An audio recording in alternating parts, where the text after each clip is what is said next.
Howdy, hello, friends and foes, and welcome to Dads on Life, your weekly episodic show about parenting from a male perspective. I'm your host, Jay Miles, and with me, as always, are my co-host, Keith Bogan. Good morning. Doug Hamadike. Present. And Chad Holloway. Happy Sunday. And this morning, we have a special guest joining us, Steve Ortley, an old friend who, when it comes to this topic, he's going to be well-versed, possibly more than any of us at this point. Morning, Steve. Morning, guys. Steve Ortley, old guy, divorced, 2 kids, 4 grandkids, beer drinker, ex-Marine, former Marine, also was an air traffic controller fired by Reagan for going on strike, and spent 25 years on Wall Street. Wow. Also used to own a couple of Cold Stone Creameries. I thought once a Marine, always a Marine. That's why I said former Marine. I didn't say ex, former. Okay, just checking. Okay. So today we're going to be talking about travel with children and grandchildren and things like that in the, I guess you want to call it, in the post-pandemic world. Let's put it that way. As I said, Steve is kind of well-versed on the subject. He was away for a while. We'll get into that in a little bit. So actually, you know what? Since Steve is here joining us for the first time, Steve, why don't you, actually, you know what? Let's let him get his feet wet, and then we'll go from there. Who wants to kick us off? I want you to give us a little bit more focus on the travel part in terms of what it's been like to travel with the kid or what it's going to be like. Well, for you, you can tell us you've sort of done it recently, where you sit currently in Delaware State, or now near Delaware State University in Dover, with you're in band camp, so to speak, as was the usual MO for you for 4 or 5, pretty much the whole time I knew you before the pandemic hit. You were gone most of the summer. I got to see you occasionally to drag you home to go to a show, but you usually get gone. So yeah, I'm not into this Jersey surf thing or anything now, nothing at all. But yeah, my kids and I, particularly my older son, Justin, who's 23, and I do a lot of traveling together. I don't think we've ever been on a plane together. It's almost exclusively driving. I'm pretty sure that in 2008, when they were little, we did fly to Florida to do the Disney thing and the spring training camp thing.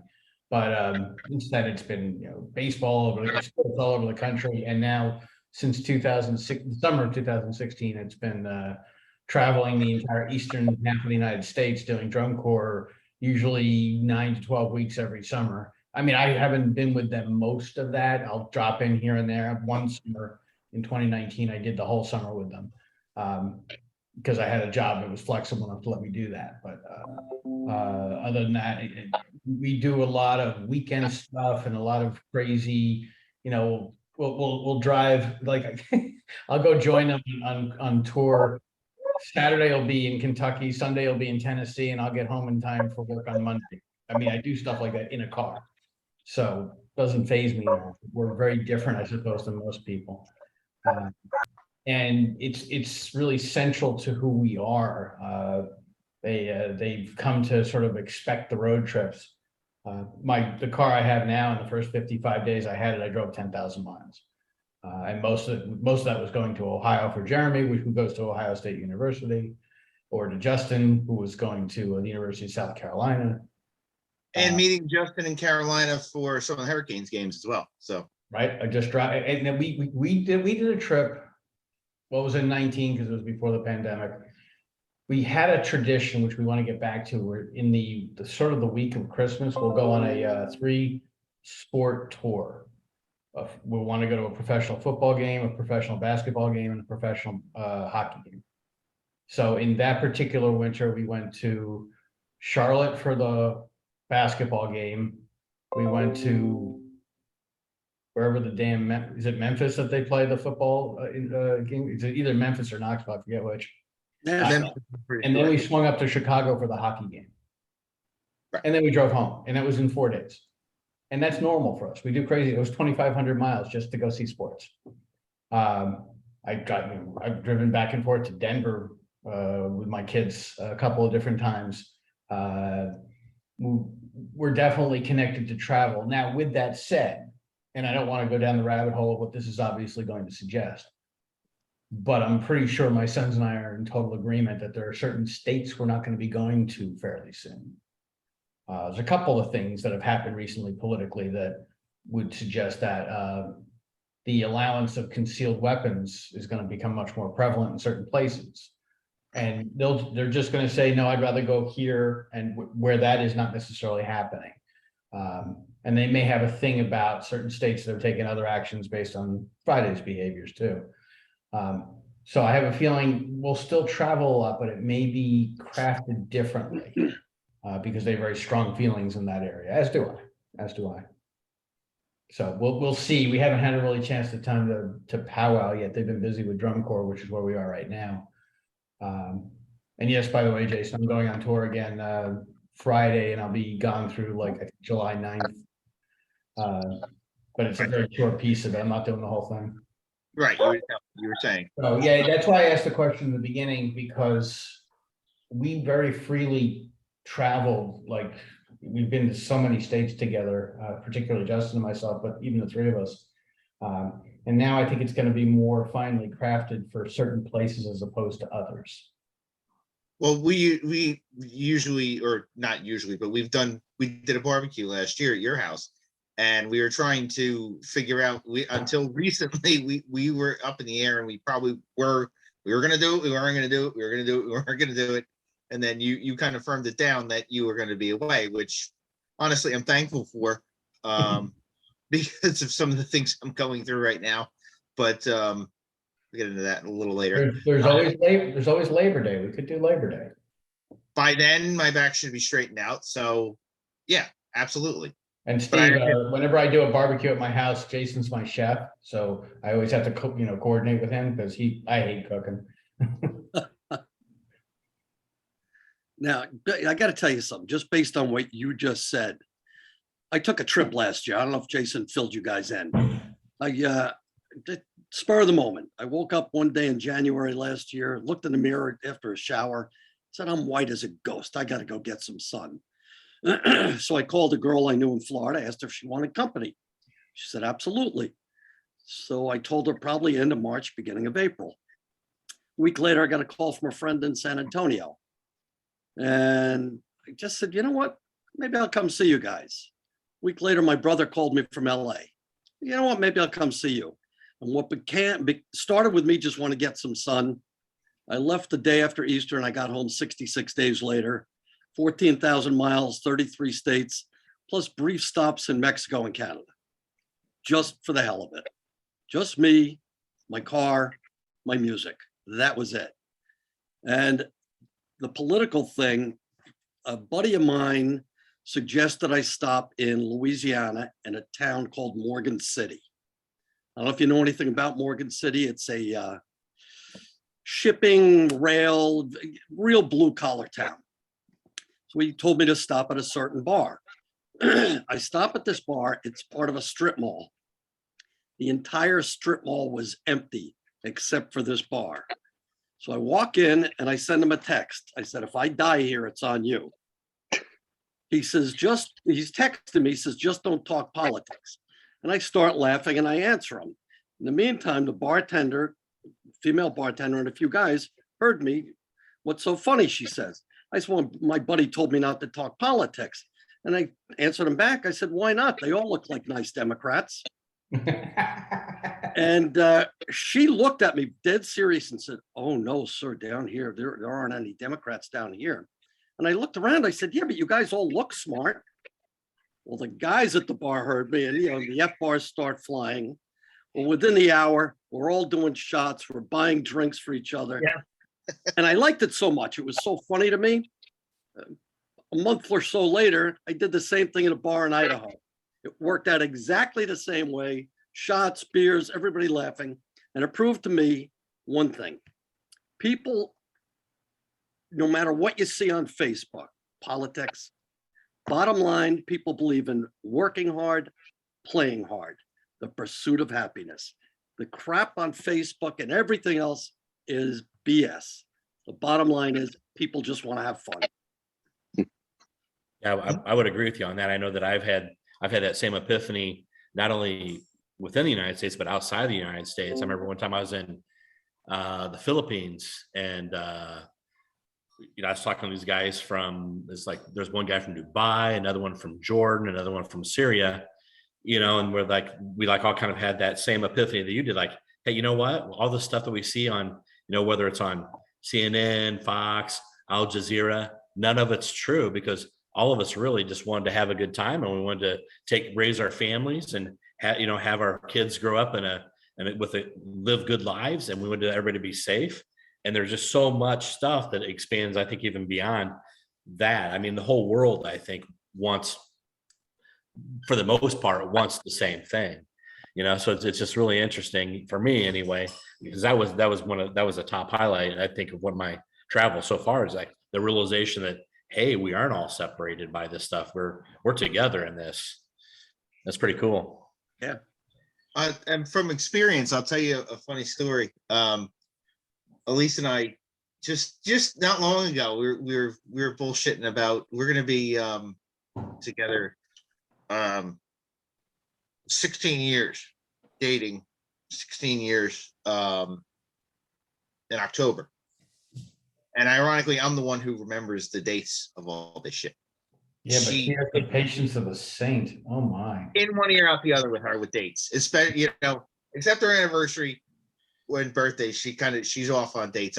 For some reason, I can remember a lot of the dates, which is very strange for an alcoholic that he can't remember as much, literally in time frames of when he can.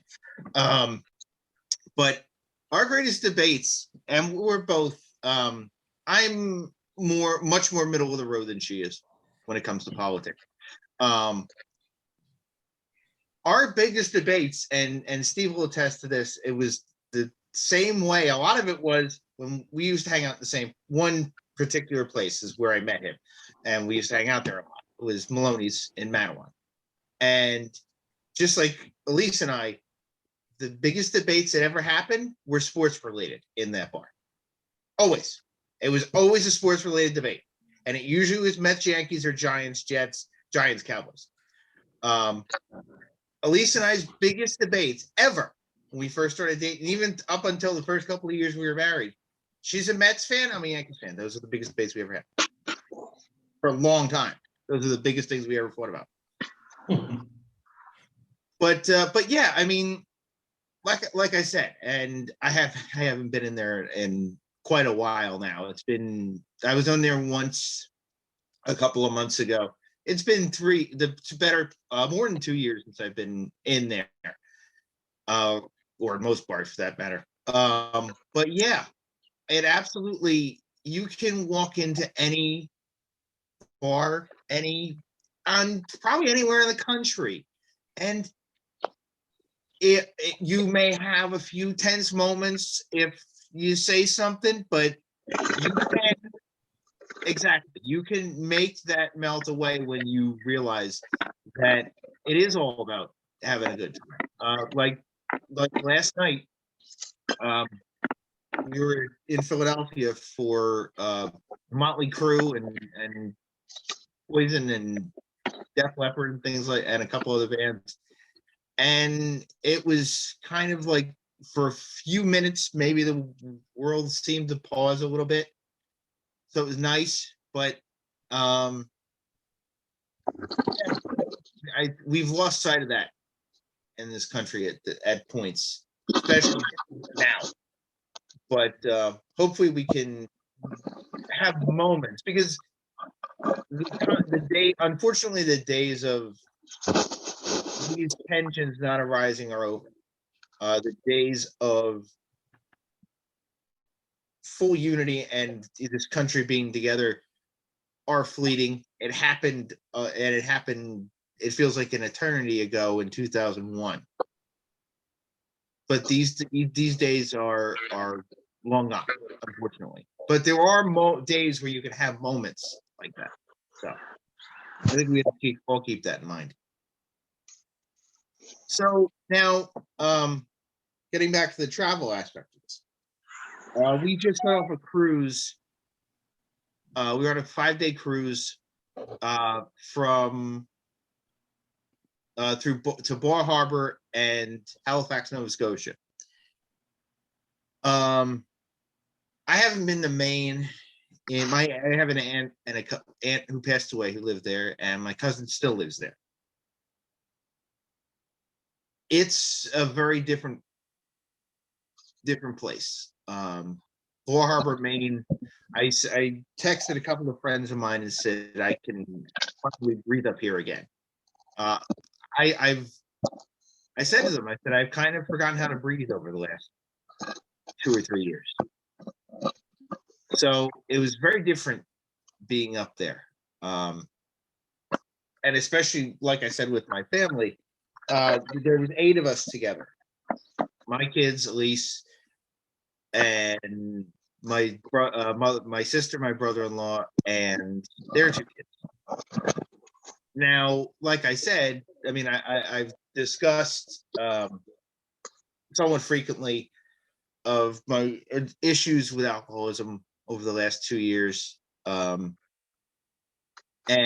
one of the things that I say in meetings all the time is when I fell, my sister had the audacity to tell me, don't, when I said, I didn't want to end up like my family. And the difference of she's about to write me off 2 years ago to now we're sitting on a cruise and discussing as that cruise is coming to an end, what we're going to do, maybe what we're going to do next. So things obviously change. But getting back to the cruise it was nice to be away, but it was still moments where it was kind of strange to be on the cruise ship because of the pandemic. Obviously, the staff all still wear masks. So there's a constant reminder that we are, to some out of the pandemic, just out of it, to others still in it. Because there were passengers who walked around in masks the whole time as well. We only had ours on for a very short time, pretty much only in the terminal. Not oddly, but of course, as we were trying to get on the boat, the whole computer system crashed in the entire building. So that was a lot of fun. Obviously, one of the big things with kids is travel delays, but everything turned out okay. And we've, after about a month of discussing it, finally booked what's next. Well, I would say the next cruise. I don't think we've booked what's next because there's thoughts that some way or shape or form, maybe getting out of here in November again. And then I've brought up the idea of possibly going back to Bar Harbor Easter week next year. So yeah, things are moving along, and it's a pretty nice time to have things start moving along when you've been stuck.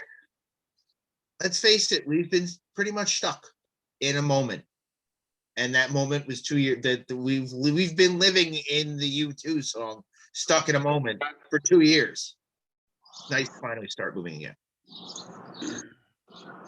And I guess my experience, I've had experiences kind of like you have recently, Jason, in terms of, I think we were going to China or something like that. It's a few years ago, but it was before the pandemic. But there were people there like you walk into the airport, you get off your flight, and they have a big screen up there, and it takes your temperature. So if you show up red, they just pull you out of line and they ask you some questions or whatever else.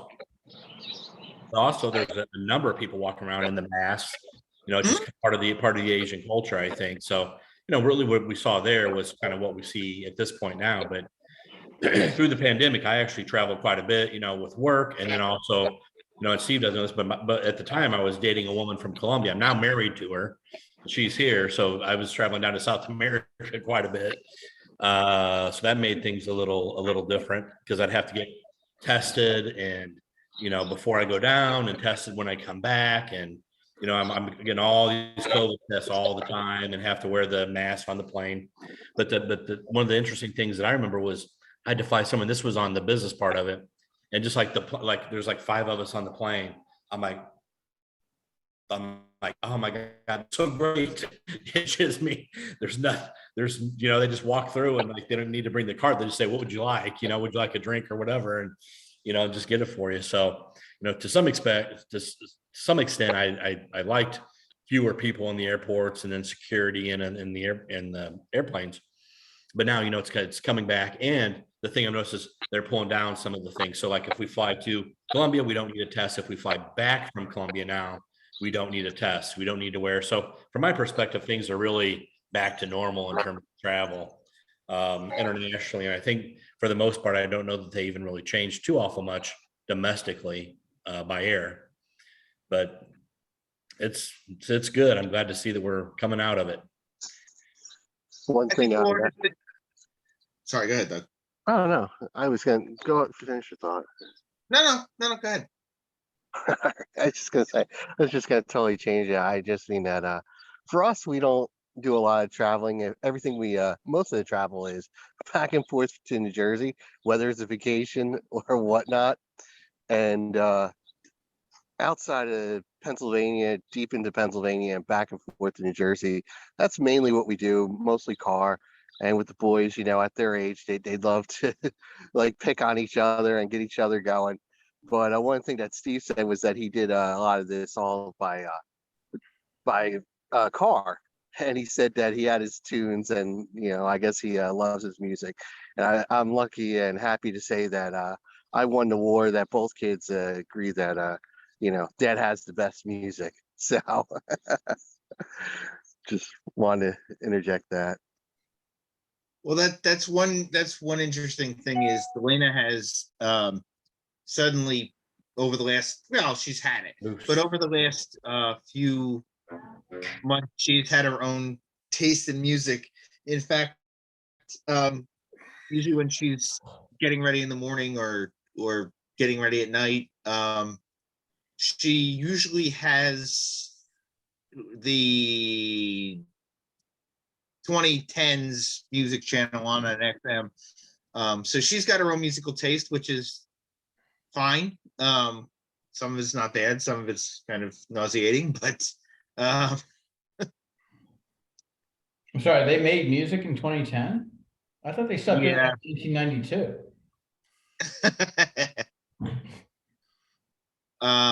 Yeah, some of it's not best, but actually, I think with the train, a lot of the places you really kind of need a mask. Maybe it in some cases are like terminals, things like that. Sure, mass transportation. I don't know if they lifted it yet. Anybody know about that one on mass transit? I was on the subway recently. My grandson and I went to a Yankee game. Half the people were wearing half. So it's more or less kind of choice. I think you're supposed to wear them on the subway, but there was no enforcement.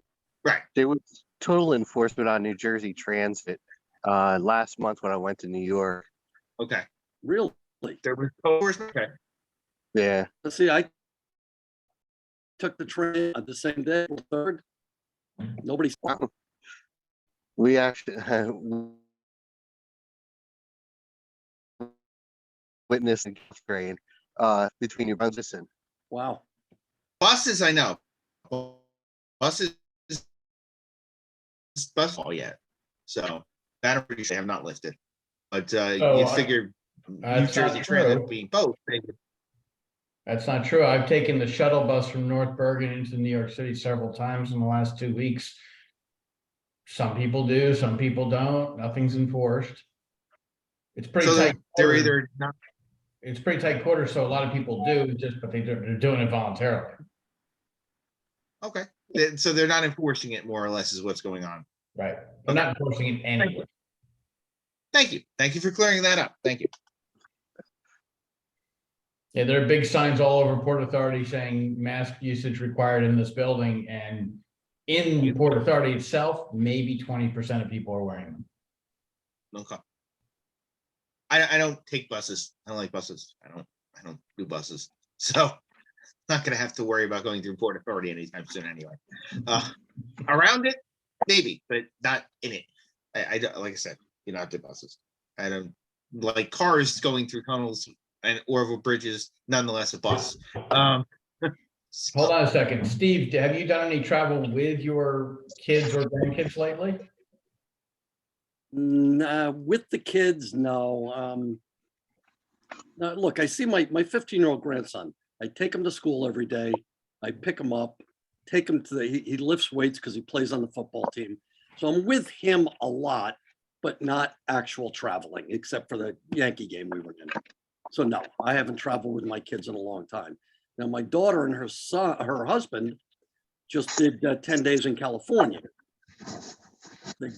San Francisco all the way down to San Diego. Now, my son-in-law is in a restaurant bar guy. My daughter likes her drinks, but so she had to try and figure out something for everybody. So they did a lot of hiking and exploring down the Coast Highway. And what I got out of it was my 15-year-old grandson, the one who's almost 16, all he could tell me about, except for going to the Angels game, which was very cool. Yeah, Papa, couldn't get service. What do you mean you couldn't get service? Look out the window. You were on the Coast Highway, you moron. Yeah, well, you can only do that for so long. I said, I've done it a dozen times. I can do it again and again and again. Look out the window. So all he cared about was no service. But side story here, at the Angels game, he caught a foul ball and he gave it to a little kid. Nice. Nice, very nice. That was great. I want you to tell your son that I was at an Angels game in spring training, and we got seats to the right-hand side of the Angels dugout, and the first guy on the steps next to our side was Mike Trout. Wow. So he was about 5 feet away from me. I have some really cool pictures of him from that distance. I didn't talk to him or anything. We're not going to do that during a game, but it was kind of cool to be looking at a guy who's that Jersey guy too, yeah. Yep, Jersey guy. Except he roots for the damn Phillies. Well, because he's a 609. I'm a 609 guy too. Come on. Uh-oh. Shit.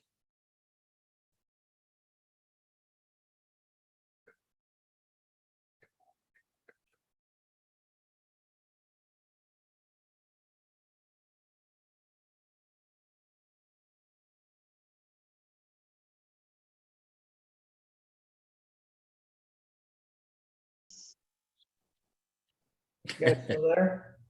Yeah, we're here. Yeah. So there's a picture. My sister's looking at the water, and then the picture that I have is she's now looking at them, and they're sitting on a wall. So it's my two nieces and my brother-in-law, and they're all like this, looking at their phones. So, where'd you go? Well, DSU apparently does not have very good connectivity, and it just dropped off, and I think it's a miraculous thing that I'm back.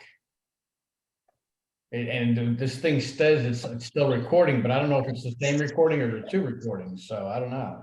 Two. There's going to be two separate ones now. Wonderful. Just Anyway, okay. Somebody grab the reins here and get us back on track. It's pretty funny though. Well, it's funny what you just came into. I have a great picture of Justin and his cousin Josh. We went to the Celebrity All-Star Game, not the All-Star Game for baseball itself in Denver this past year, but the day before we were at the Celebrity Game. And there's all these people that they would actually know very well, but not me. But I had the picture of the two of them doing this with their phones, not paying attention to the game.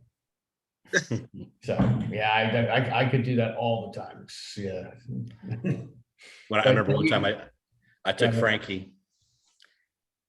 I remember one time I took Frankie, and he was still pretty young. He was probably 7 or 8 at the time, but he was not interested in the game at all. Every time a food vendor, somebody walked by, can I have that? He like drank like 4 like snow cone drinks. And I'm like, listen, we need to watch the game here a little bit. But he was not interested. But later on, is one of the cool things is the school he went to school with, I don't know if you guys remember Jason Isringhausen.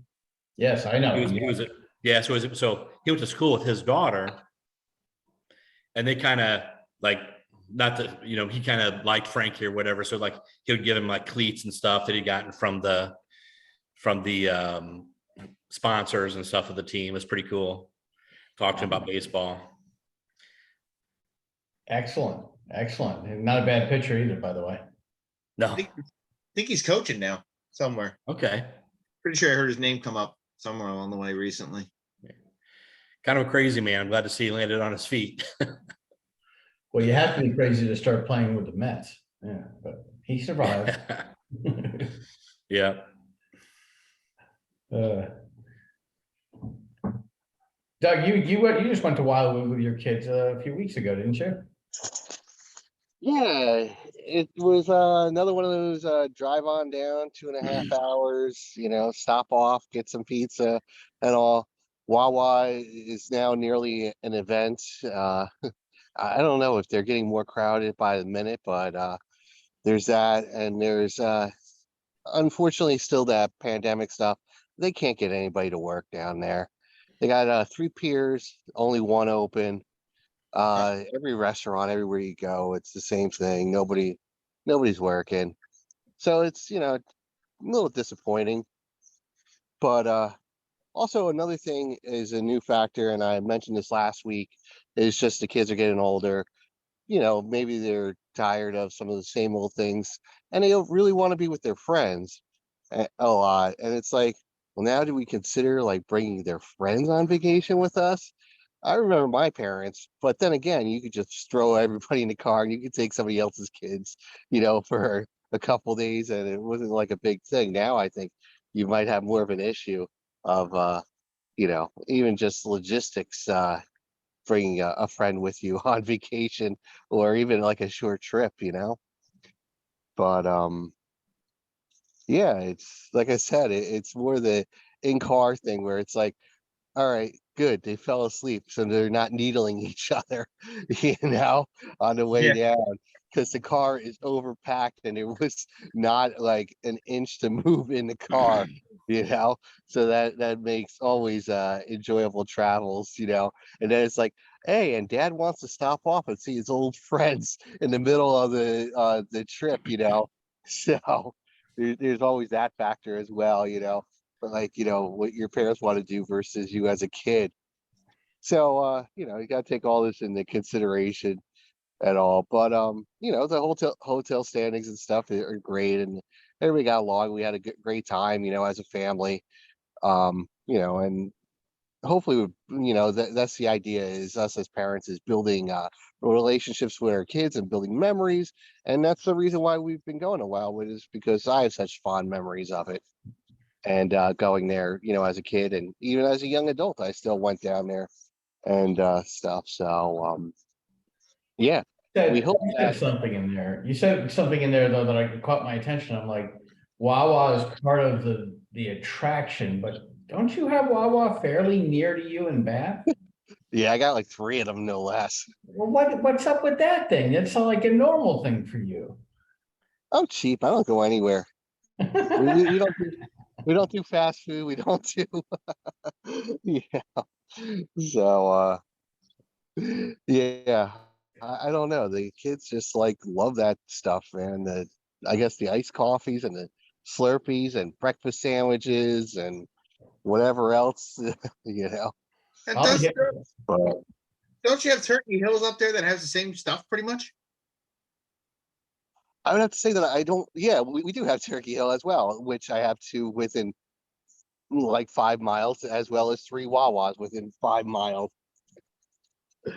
But It's Yeah, just but that, Wawa is unique. There's no question Wawa is unique.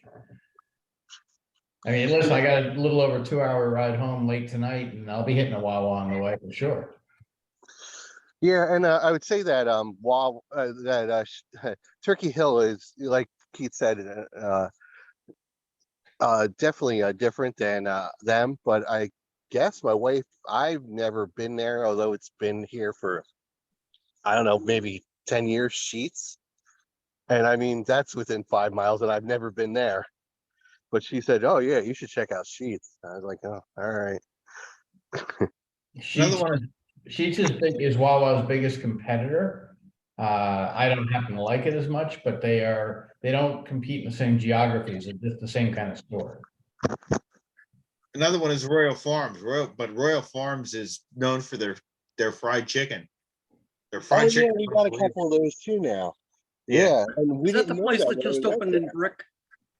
Or down on 70 in Brick, Royal Farms? They may have the only one that in our area, the one that I knew closest to us was in Manville. They may have opened one in Brick. I haven't seen it yet, but yeah, that'd be nice. I think, a gas station too, right? When Yeah, I I think that's travel it. with my boys, Wawa is a mandatory stop. Like if we go to South Carolina, there's plenty all the way down as far as exit, I think 48 on in Virginia. We've got it mapped out to where all the Wawas are, so to make sure we can stop at them, and then we know where some of them are in Florida. But they won't touch Sheets. They don't want to go near Sheets. And Royal Farms is like, there's a hex on it because Sheets and Wawa have an agreement. The ownership of the stores know each other, so they don't really cross each other's geographies. They're not trying to compete with each other. They have separate parts of the country. But Royal Farms is trying to compete with everybody. So my boys have this deep hatred of Royal Farms because it's a competitor to Wawa. Well, Royal Farms has been around the longest too. We don't even know what their history is. We just don't like them. Royal Farms and Turkey Hill have been around longer than Wawa, for sure. Turkey Hill dates back to the 40s. Well, Wawa's not quite that far, but I think Wawa started in the late 50s, early 60s. I forget. I have to go look that up again. I think it's early 60s. So there's nothing like Wawa, but if we ever get lucky enough, we'll get Buc-ee's. Anybody know what Buc-ee's is?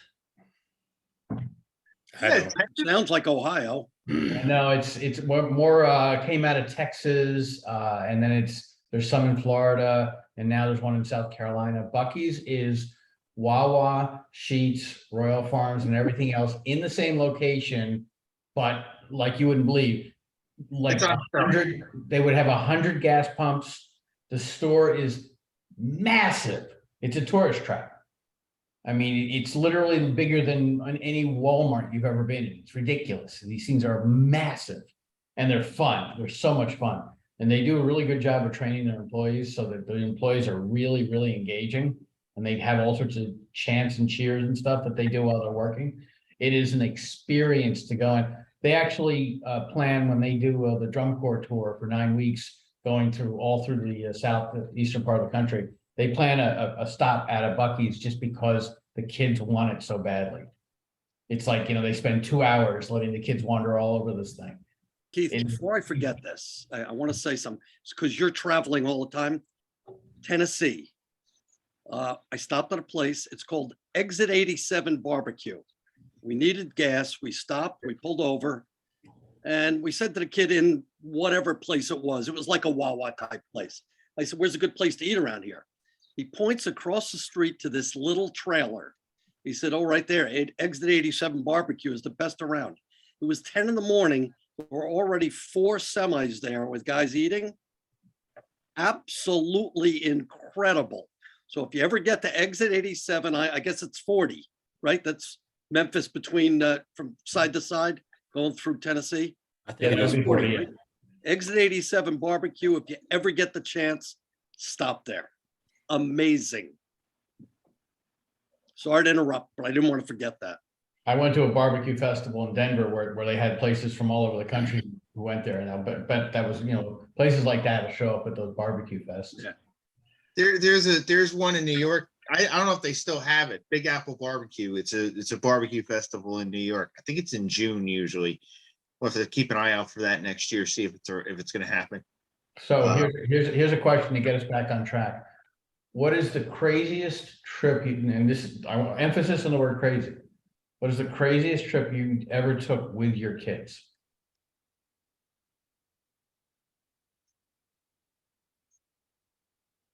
I will start that because my kids are very, very spontaneous. If you recall, the women's soccer team, the United States women's soccer team did very, very well. I want to say about 6 years ago, and they won the world championship. The semifinal game was played in Montreal. The day before the game, we realized tickets were available. The morning of the game that was at 7 o'clock at night, we said, we should go. And we hopped in the car like around noon, got there just after the game started, watched the whole game. I have all sorts of pictures, and literally hopped in the car and drove home right after the game was over. This is how nuts my kids are. And they love this. They expect us to do stupid ass shit like that. It is crazy. And they also remember that because we drove home in very heavy rain, insanely heavy fog. You could barely see 5 feet for like 4 hours. It was like that. And Jeremy didn't have a license at that point. I don't think Justin did either. I think it was just before he got his license. So I had to do all the driving. And we got home at like 8 in the morning. And then I go, I get home at 8 in the morning, I go straight to work. It's just ridiculous.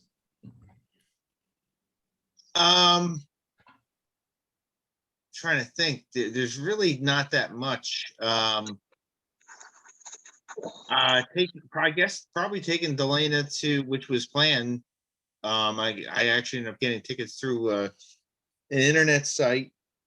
Taking Delana to see Extreme Rules in Philadelphia in 2019.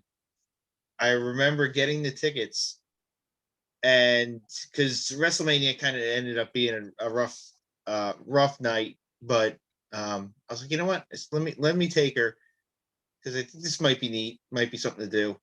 And I remember I'm like I said, I'm a huge, she's a big wrestling fan, so am I. So one of those Extreme Rules, yeah, all right. So my favorite wrestler is The Undertaker.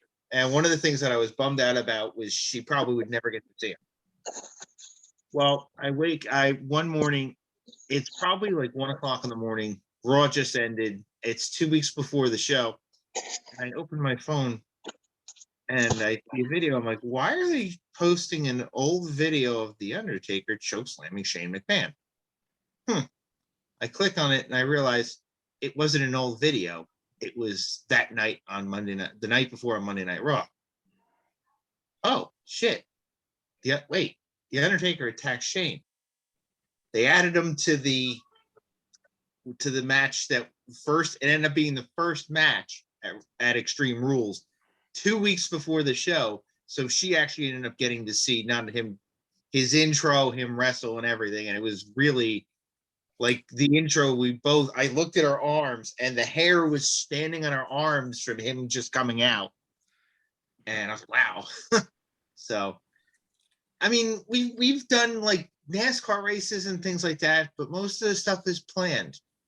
Even when my in-laws won a week, it ended up being a weekend in Cartoon Network Hotel, so we did that last year. But again, planned. We haven't done anything on the spur of the moment, really.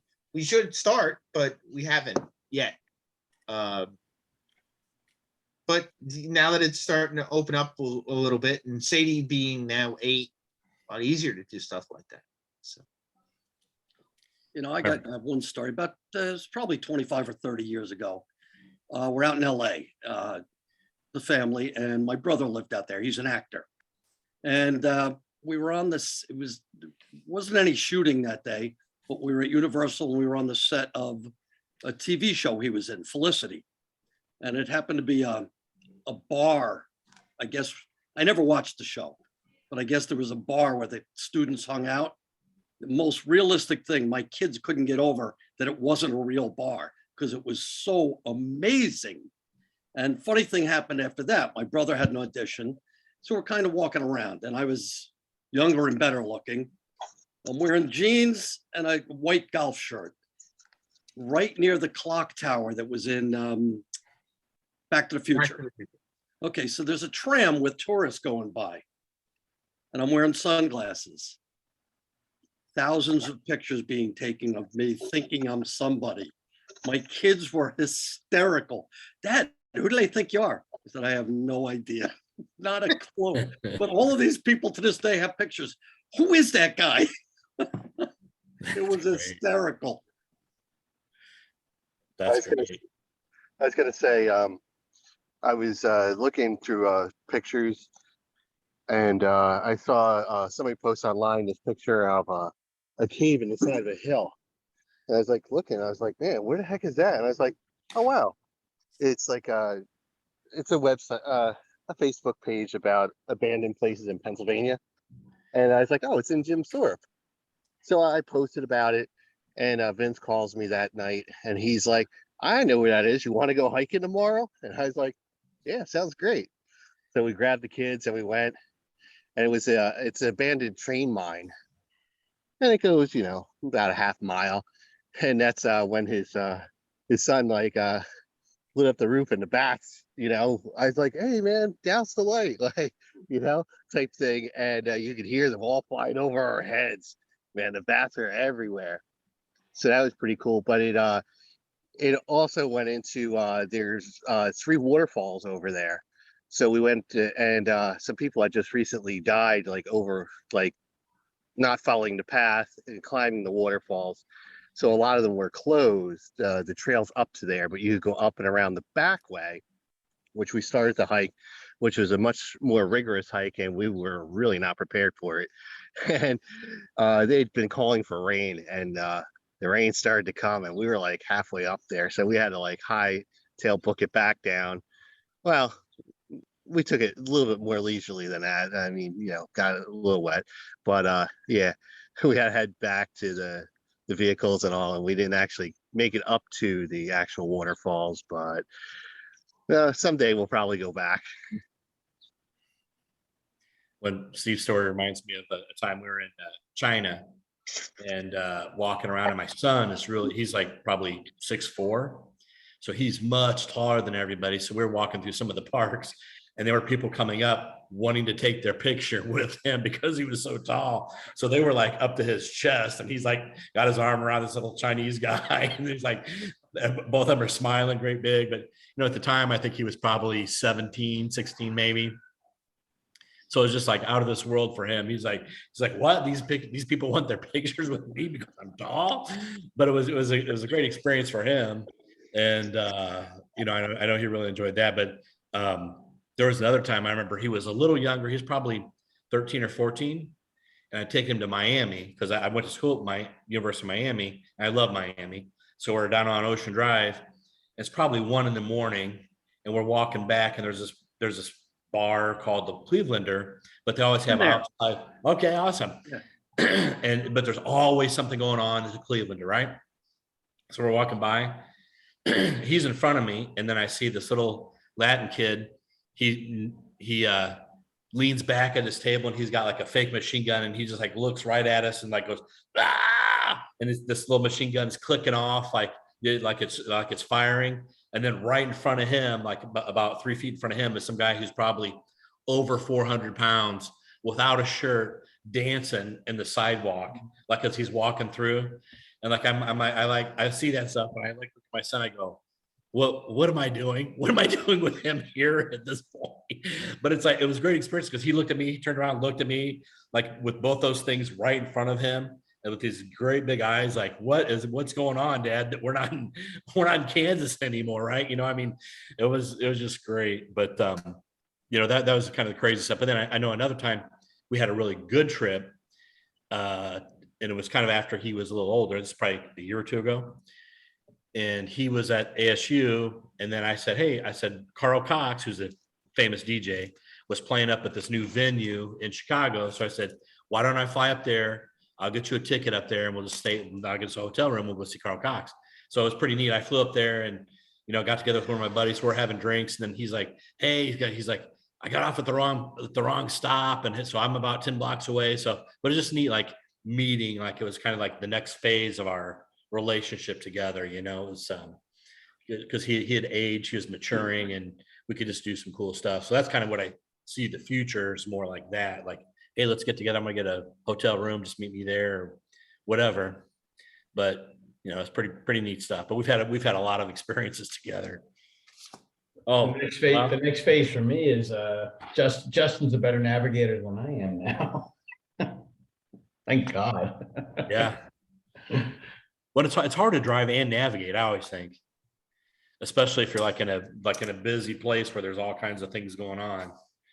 Justin, if he's been somewhere once, will remember. It doesn't matter if it's in the middle of nowhere. He just Wow. remembers maps like crazy. That's awesome. Yeah, it helps a lot because I can't do that. Yeah. See, as you get, Jason, especially you with the youngest kids in the group, as you get older, you will start doing more spontaneous stuff, and it'll get pretty crazy. I assume so. Yeah. Yeah, we are definitely in the process of trying to figure out what's next. There's certain things that I like to do, but we'll see. One of these days, we were talking about cruises. One of these days, there's one that I really like to do is the Mississippi, a cruise from one point in the Mississippi all the way down or whatever. Obviously, I mean, one of the things is take the girls back to and go back to New Orleans, but I don't know when that's probably a long way off still. But So I'm more curious, Jason, if you said to your girls, if you could go anywhere, where would you want to go? What would they say? right now, I think Sadie probably would say, "Let's go back to Bar Harbor." Delana, I don't know. Delana, Are they the type of person that they enjoyed something so they'd want to go back, or do they want to go and take me somewhere new? Delana's probably let's go somewhere new. Sadie, definitely there's places that she's already kind of was right away was kind of talking about going back to Bar Harbor. So Delana, like I said, Delana, I don't know. Honestly, if we take her back to South Carolina. She was there when she was a kid, baby. But I think if we take her now, she probably would want to be going constantly. So It places like that it might be an interesting question to ask. Oh, they're not here. So No, I don't mean right now. I meant in general for you. I don't remember when I first started saying that to the boys, but I get some pretty interesting. It's all domestic, but if so, Justin's finally revealed that he has a passion that he wants to go to Europe, which is interesting because I'm a Southeast Asia guy. I would rather do that. So I don't know where the Europe thing came from, but that's where he wants to go. Jeremy, who's the 20-year-old, Steve, hasn't quite started talking about big time travel yet. We've done a lot of domestic travel, but he just sort of kind of follows along. But he's not as much of a sports junkie as Justin is. So Justin and I plan a trip, and Jeremy's like, I want to go, but he doesn't really care about the games. He just wants to hang out with us. well, actually, I can thinking about it. Anything to do with Harry Potter would be something that Delana would want to do. So first off, obviously Universal, and second off London. Gathering from, Now you're getting it. gathering from her love of Harry Potter, which is insane. And actually, Sadie started reading the books. So, and we watch all the travel shows. So Sadie, Sadie probably anywhere those things go, like pretty much anywhere in the world at this point. So. But yeah, like I said, I mean, I'm hoping she's still thinking the same thing, but she definitely had an interest in, as soon as I mentioned it, going back to Bar Harbor. So But yeah, hopefully anywhere in the world would be a good answer from either one of them, you know? A lot of our travel is also revolves around family and friends. Like even our most recent like trip to Wildwood, we had my parents come down. We had my old boss. She was there for the entire week and stuff. And a lot of Heather's family is getting older in Scotland. So now that Brendan has decided that he wants to try public school, it will free up the money for us to plan to go to Scotland next year. So in theory, yeah, that $10,000 tuition will be used accordingly. So we're, you know, getting in touch with people and all because like her Aunt Agnes always like moves out of the house and lets us stay there. I've been there 5 times now. So yeah, we can't wait to bring the boys over to Scotland. But if Colin had his choice, it would definitely be Cedar Point. Good choice. Yeah. Yeah, and I'm not sure about Frankie. He's always got somewhere he wants to go, but he always has kind of his sights set on Asia. I'm not sure exactly why, but he really enjoyed the trip to China and wants to see more of it. And he's been to Europe quite a few places, so I know that there's a few places he wanted to see, a few more places he wanted to see, but The question is, do the kids, as they get older, do they want to see them with us or on their own or with friends instead?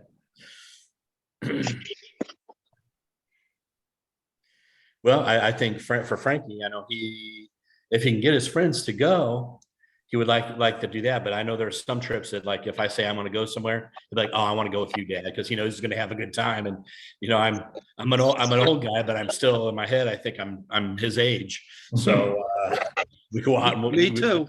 we have a good time. You know, I mean, he's like, well, he looks older, but he's acting like I do, making dumb decisions. And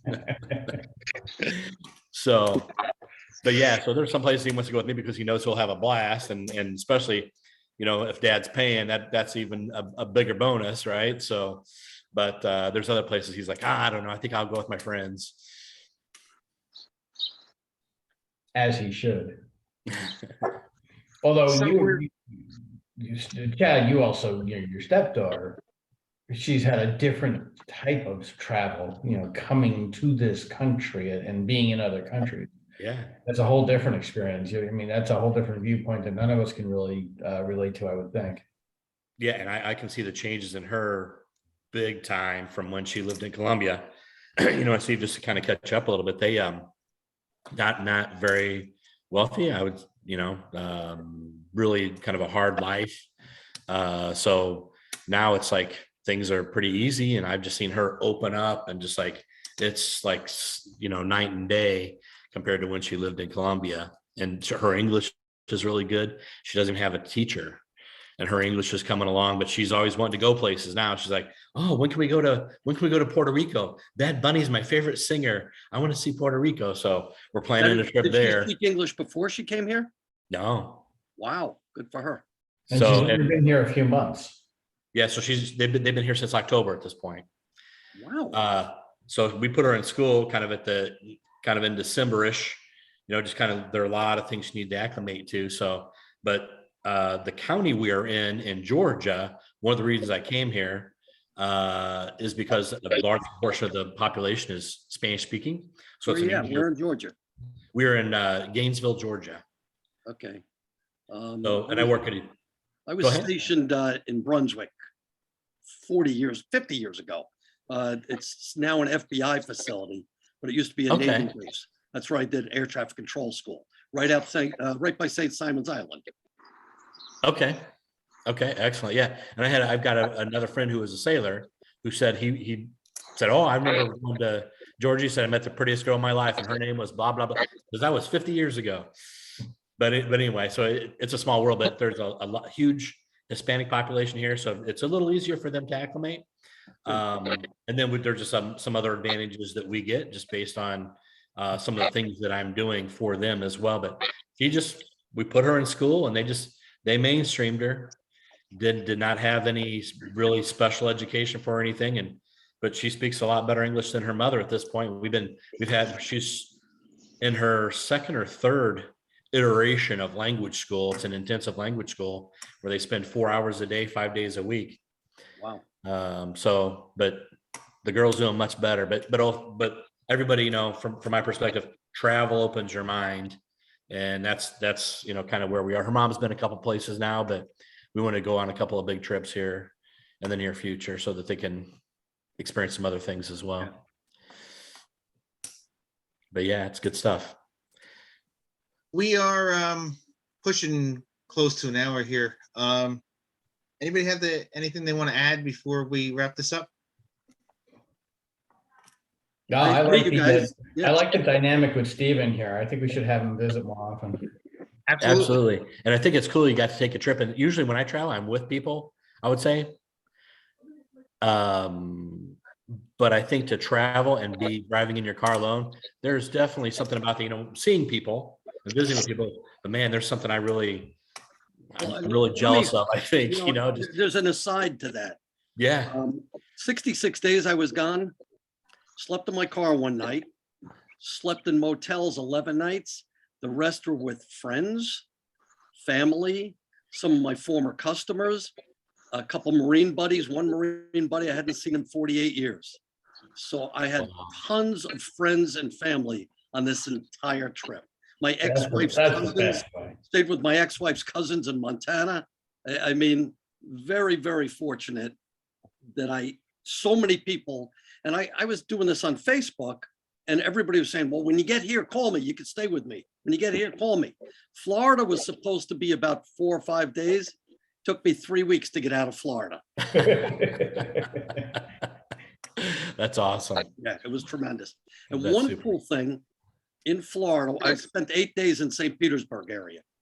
Someone had told me about the biggest American Legion in the country, 8,200 members. So I went there. This was so cool. It was in Madeira Beach. Amazing. Less than 3 weeks later, I'm driving through to Big Bend in Texas, middle of nowhere. I don't know if anyone's ever been there. It is the middle of nowhere. I'm doing 95 miles an hour down a road, nothing. And I see a building on my right. I'm like, I wonder what that is. I look to my right, I see American Legion. I do a double take. I hit the brakes. I turn around. There were 2 people in there. I had 2 beers. I spent an hour talking to them. So cool. Amazing. Yep, definitely. And I think that for me, that's what travel is about. It's about the relationships and the things you learn about other people and the things you learn about yourself. It's truly a growth experience. I did what Steve did once, but I did it for 4 days. So I can't even imagine traveling that long with or without people. That would be really cool, because that would be you obviously were free of worrying about going back to a job at that point and worrying about reporting into work and things like that. I love that. That's awesome. Yeah. Doug, anything else you want to add? No, Steve sounds like a regular Jack Kerouac. But no, I'm good. I think that's a pretty good place to leave us. I think Steve kind of summed it up with the relationships and travel. I think that's a very good point, and a very good place to leave it. Steve, thank you for joining us. Nice meeting all you guys. You I too, will- Steve. I will catch up to you soon, and we'll get together and have coffee or something to eat and hang out and talk, and it'll be real nice to see you again.